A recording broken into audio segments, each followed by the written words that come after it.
The Galactic Council chamber gleamed with the kind of pretentious silver polish that screamed, "We take ourselves way too seriously."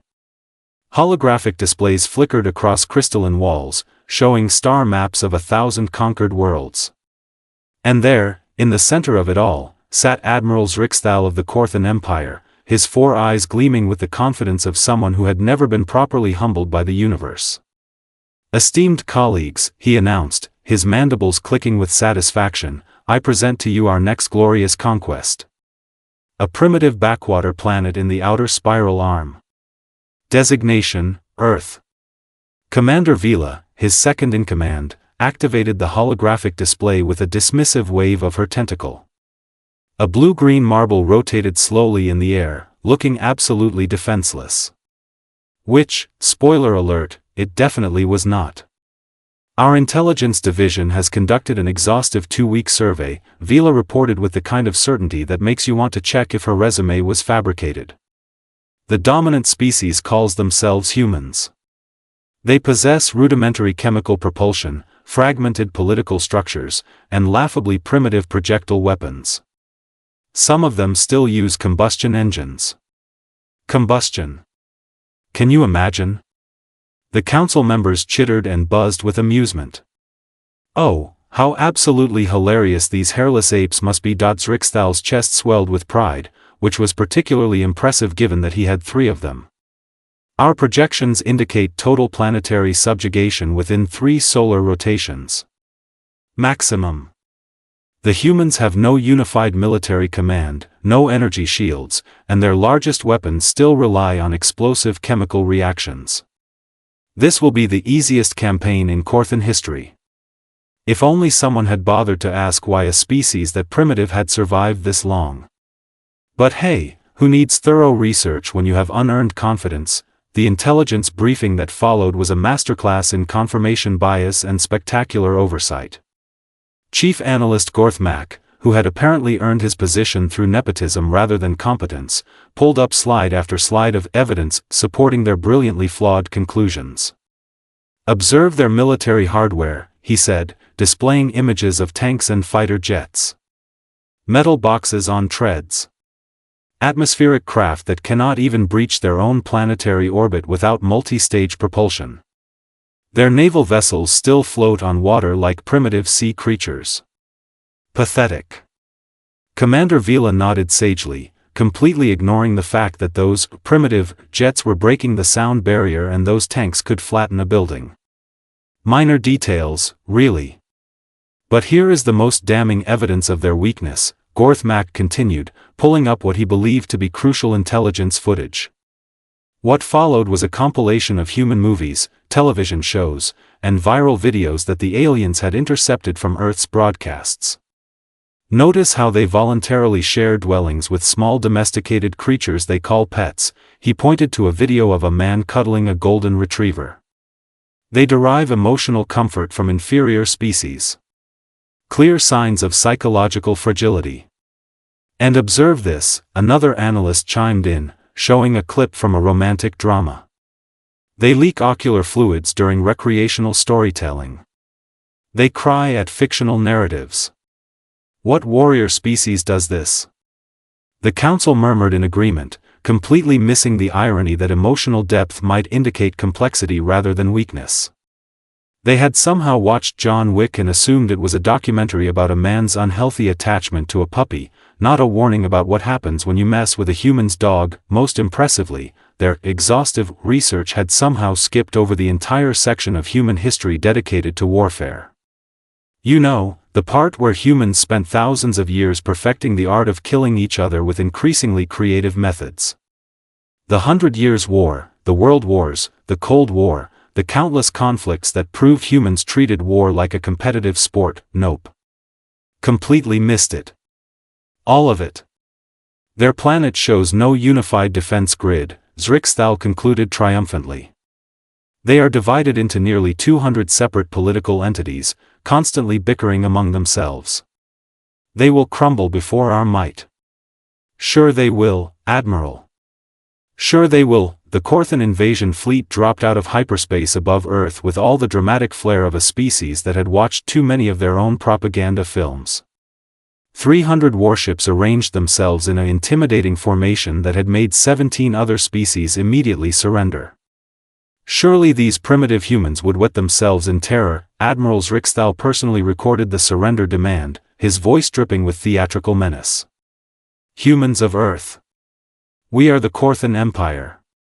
Your world is now property of the Galactic Council.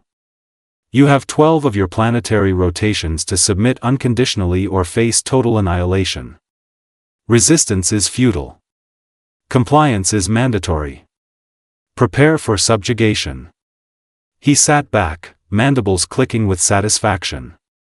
Any moment now, the panicked responses would flood in. What actually happened was so much better. The first human response came from Lieutenant Marcus Chen at NORAD, who treated the message with all the enthusiasm of someone dealing with their 5th spam call of the day.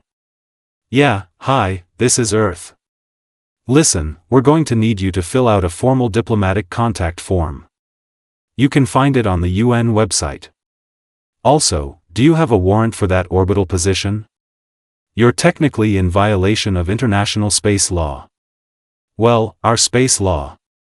We're not sure if you have space law, but we definitely do now. Within minutes, Earth's response became delightfully chaotic. World leaders convened emergency sessions, yes, but the internet moved faster. Memes flooded social media before the Admiral had finished his second threatening broadcast. Aliens demand surrender became a trending topic right between Florida man fights alligator and new Taco Tuesday recipes. News networks turned the invasion into must-see TV. CNN ran a cheerin' reading, breaking, aliens arrive, seem rude. A talking head on Fox News questioned whether the aliens had proper documentation. BBC maintained stiff upper lips while discussing the potential breach of airspace etiquette. Commander Vila watched the human communications intercepts with growing concern. Admiral, they are not responding with fear. They are making jokes. What is this image of you with text saying, POV you skipped the tutorial? And their military forces are mobilizing, another officer reported nervously. All of them. Every nation. They appear to be coordinating. Zrixthal waved a dismissive claw. Predictable panic response. They will still fall within 3 rotations. In the background, someone had already created a betting pool on how long the aliens would last. The smart money was on, not long.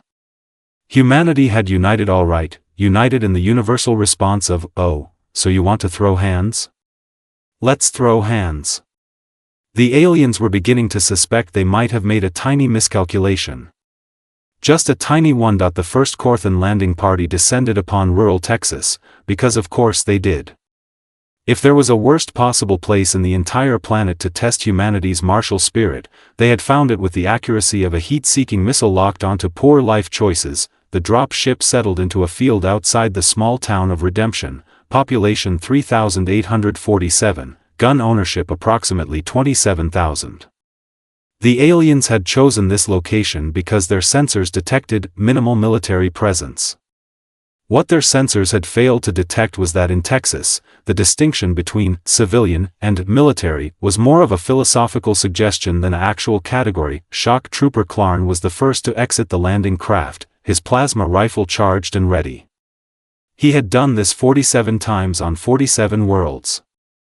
It always went the same way: locals see superior firepower, locals panic, locals surrender. Easy.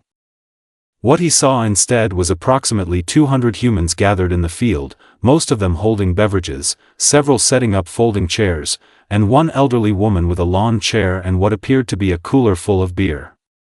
They were treating the invasion like a spectator sport.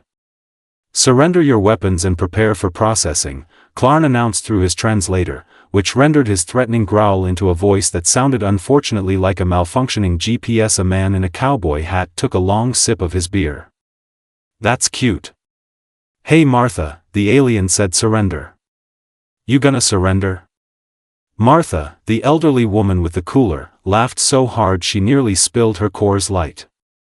Honey, my late husband couldn't get me to surrender the TV remote. This bug-eyed bastard thinks he's got better chances. That was when Captain Elena Rodriguez arrived with the actual welcoming committee. She rolled up in a modified pickup truck that had more guns mounted on it than some countries had in their entire arsenals, backed up by what appeared to be every veteran, active service member, and enthusiastic Second Amendment supporter within 50 miles. "Gentlemen," she announced, stepping out of the truck with her rifle slung casually over her shoulder, "I'm Captain Rodriguez, Texas National Guard. And I'm here to inform you that you've made a terrible mistake. You're standing on American soil without permission, which makes you trespassers. You're threatening American citizens, which makes you criminals. And you picked Texas, which makes you idiots." The aliens opened fire first. That was their second mistake. Their first was landing. What followed was less of a battle and more of a violent educational seminar titled, "Why Gun Control Never Worked in Texas, a Practical Demonstration." Plasma rifles met AR-15s, hunting rifles, shotguns, handguns, and in one memorable case, a Civil War-era cannon that someone's great-grandfather had kept, just in case. Turns out, when your entire invasion strategy is built on the assumption that primitives with kinetic weapons can't hurt you, and those primitives have been perfecting kinetic weapons for centuries, you're in for a really bad day. Clarn's shields held against the first 3 shots. The next 47 overwhelmed them entirely. He scrambled back to the drop ship, screaming into his communicator, "They are all armed. Every single one. The juveniles have weapons. The elderly have weapons. I saw a domesticated canine wearing a tactical vest."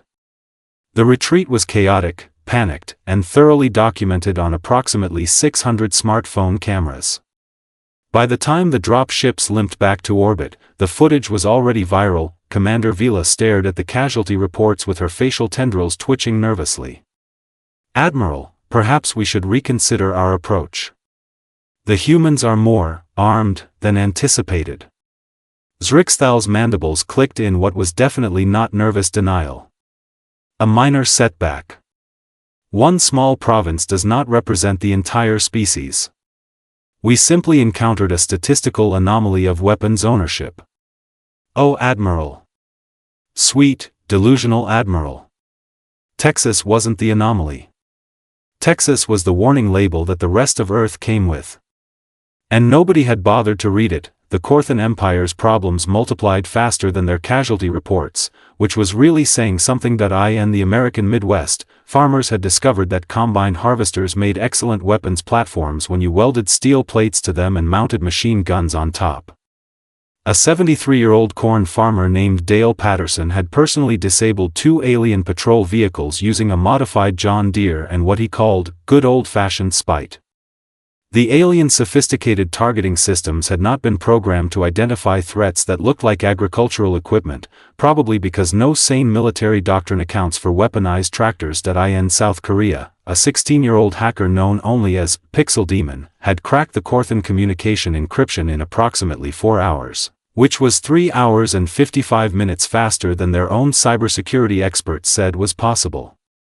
She was now flooding their military channels with K-pop at volumes that caused actual physical pain to their auditory sensors. Several alien commanders had surrendered specifically to make the music stop. Meanwhile, in Geneva, a conversation was taking place that would haunt the Korthan Empire for generations. "Sir," a young ensign nervously addressed Commander Vila, "we have intercepted human military communications. They keep referencing something called the Geneva Convention. Our translators indicate it is a set of rules for warfare." Vila's facial tendrils perked up with hope. "Rules? They fight with rules? This is excellent news. Civilized combat protocols we can exploit." The ensign's next words came out as a terrified whisper. "Sir, they are referring to it as the Geneva Suggestion. Multiple military commanders have stated, and I quote, Geneva Convention more like Geneva Checklist, and what are they going to do, arrest us for war crimes against the invaders?" The color drained from Vila's exoskeleton. "They have rules for war crimes and they are choosing to ignore them? Against us? It gets worse, sir. We have accessed their historical databases. These humans have been fighting each other for their entire recorded history. They have had 2 conflicts they designated as World Wars. World Wars. They fought so hard they had to number them. Across multiple fronts, the horrifying truth was sinking in. The Korthan had invaded a planet where warfare was essentially a cultural pastime. These weren't primitive beings who had never seen conflict. These were beings who had spent millennia perfecting the art of killing each other and had reluctantly stopped only because they ran out of enemies, and now the Korthan had given them a new one. In Tokyo, Dr. Yuki Tanaka had done something that the Korthan Science Division insisted was impossible. She had reverse-engineered their plasma rifle technology using what she called basic physics and moderate irritation. Her team was already working on improvements. Human improvements. Which meant they were figuring out how to make alien weapons more efficient at killing aliens. "This is fascinating," she told a reporter while casually disassembling a Korthan shield generator. "Their technology is actually quite elegant, but they have made some inefficient design choices. We can fix that. Make it about 40% more effective. Maybe add a self-destruct feature for when they try to use it against us." Back in orbit, alien morale was not just crumbling, it was performing a controlled demolition. Soldiers who had conquered 17 worlds were requesting transfers. Some were filing formal complaints about hostile work environments. 3 had attempted to desert but discovered that humans had already mined the escape routes. And the human military? The actual, professional, trained for this military, they still had not fully deployed. Commander Vila stared at the tactical display showing human military positions and felt something she had never experienced in her distinguished career: genuine, existential dread. "Admiral," she said quietly, "I believe we should consider a strategic withdrawal." Zrixthal's mandibles clicked stubbornly. "Nonsense. We simply need to adjust our tactics." Tactics. Right. Because tactics were really going to help against a species that treated war crimes as a to-do list and turned farm equipment into weapons before breakfast. Somewhere between the 3rd day of the invasion and the complete psychological collapse of the Korthan military command, humanity made a critical decision. If they were going to fight off an alien invasion, they might as well have fun with it. The psychological warfare began in earnest when someone in Brooklyn got the brilliant idea to hijack the alien broadcast frequencies and replace their military communications with a continuous loop of, "Never gonna give you up." The Korthan had traveled 17 light-years only to get rickrolled by a species they had dismissed as primitive. The irony was not lost on humans. The aliens, however, were just confused and increasingly unnerved. Pixel Demon in Seoul had escalated her musical assault beyond K-pop. She had created what she called the playlist of doom, which alternated between death metal, bagpipes, and that one annoying Baby Shark song. Alien soldiers were abandoning their posts not because of human firepower, but because they could not take one more loop of Baby Shark do-do-do-do. Small towns across America had turned the invasion into a competition. Redemption, Texas held the current record with 47 confirmed alien vehicle destructions, but a town in Montana was catching up fast. They had started keeping score on a giant billboard that read, "Days without alien incidents, 0, aliens destroyed, 43. Town pride, immeasurable." A pub in Ireland was offering a free pint for every alien combatant repelled. They were running out of beer. The absolute peak of human creativity, however, came when someone discovered that the Korthan had extremely sensitive hearing. What followed was the Concert for Cosmic Peace, which was neither peaceful nor cosmic. It was simply humans parking vehicles mounted with speakers around alien positions and blasting everything from Slayer to Slipknot to experimental Norwegian death metal that sounded like robots having violent arguments. One alien outpost surrendered specifically because they could not endure another minute of bagpipes mixed with screaming guitar solos. Commander Vila was having what humans would clinically describe as a complete nervous breakdown. Her facial tendrils twitched uncontrollably. Her 3 eyes had developed a permanent stress twitch. She had stopped sleeping because every time she closed her eyes, she heard, "Never gonna give you up." "Admiral," she said, her voice cracking with barely suppressed panic, the humans are not fighting a war. They are mocking us. They are enjoying this. One of their news broadcasts referred to us as target practice with personality. They are keeping score like it is a recreational activity. Admiral Zriksthal stared at the tactical display, watching another outpost fall to what appeared to be farmers on modified tractors backed by teenagers with drones and a sound system. His mandibles had stopped clicking entirely. This is merely. He couldn't even finish the sentence. The humans had taught the Korthan Empire a very important word, spite. And they were getting a master class in what happened when a species made spite into an art form. On the seventh day, humanity stopped playing defense and reminded the galaxy why apex predators are called apex for a reason. The counteroffensive was coordinated across every continent simultaneously, because humans had finally stopped arguing about who was in charge long enough to agree that the aliens really needed to leave. Now that it was beautiful in the way that a perfectly executed disaster is beautiful. Military forces that had been holding back unleashed everything they had been politely keeping in reserve. Fighter jets screamed through the atmosphere, missiles painted contrails across the sky, and somewhere over the Pacific, a railgun that definitely violated several international treaties turned a Korthan cruiser into extremely expensive scrap metal. But because humans cannot do anything without adding unnecessary flair, someone had coordinated the entire offensive to include fireworks. Actual fireworks. The night sky lit up with explosions, both military and celebratory, and it became genuinely difficult to tell which was which. The Korthan fleet broke, not tactically withdrew. Not strategically repositioned. Broke. Like a cheap plate hitting concrete, ships fled in every direction, abandoning ground forces, abandoning equipment, abandoning all dignity.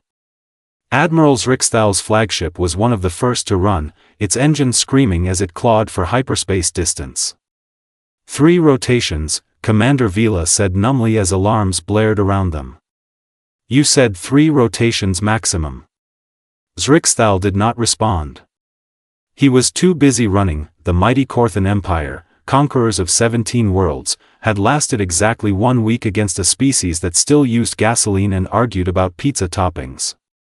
Their retreat was so panicked, so thoroughly chaotic, that it would be studied in military academies for centuries as a textbook example of how not to conduct an invasion. Somewhere on Earth, someone updated the scoreboard. Final tally: humans, still here. Aliens, gone. Time elapsed, 7 days. 3 solar rotations? Try 1 planetary week, you pompous space lobsters. The Galactic Council chamber was considerably quieter than it had been 8 days prior. Admiral Zriksthal stood before his peers, mandibles clicking nervously, looking like someone who had just discovered that karma not only exists but has excellent aim. Motion to declare Earth a Class XII forbidden death world, announced the council speaker, her voice heavy with the exhaustion of someone who had just finished reading a very long casualty report. All in favor? The vote was unanimous. Shockingly unanimous. The kind of unanimous that happens when an entire governing body collectively realizes they have narrowly avoided a catastrophe. The official warning was posted to every galactic database, navigation system, and star chart in known space. Planet Earth, Forbidden Zone. Dominant species, humans. Threat level, extreme. Warning: inhabitants are heavily armed, creatively violent, and consider warfare a recreational activity. They have rules for war crimes and ignore them. They weaponize agriculture equipment. They fight using psychological torture disguised as music. They possess no unified government yet somehow coordinate perfectly when threatened. Do not engage. Do not provoke. Do not even make eye contact. Approach at your own risk. The Galactic Council accepts no responsibility for injury, death, or psychological trauma resulting from contact with humans. Below that, someone had added in smaller text, they also keep predators as pets and think it is cute. These beings are not sane by any reasonable definition. Back on Earth, humanity remained completely unaware of their new reputation as the galaxy's most terrifying death worlders. Life returned to normal. People went back to arguing about politics, sports, and whether pineapple belonged on pizza. In a bar in Texas, someone asked Captain Rodriguez, "So, you think those aliens are coming back?" She laughed into her beer. "Not unless they're significantly dumber than they looked." Somewhere in the distant corners of space, the Korthan Empire was learning a valuable lesson about the dangers of underestimating your enemy. The galaxy had gained a new understanding: there are predators, and then there are humans, and humans? Humans were the reason aliens would start checking under their beds at night. Welcome to the neighborhood, Galaxy. Earth sends its regards.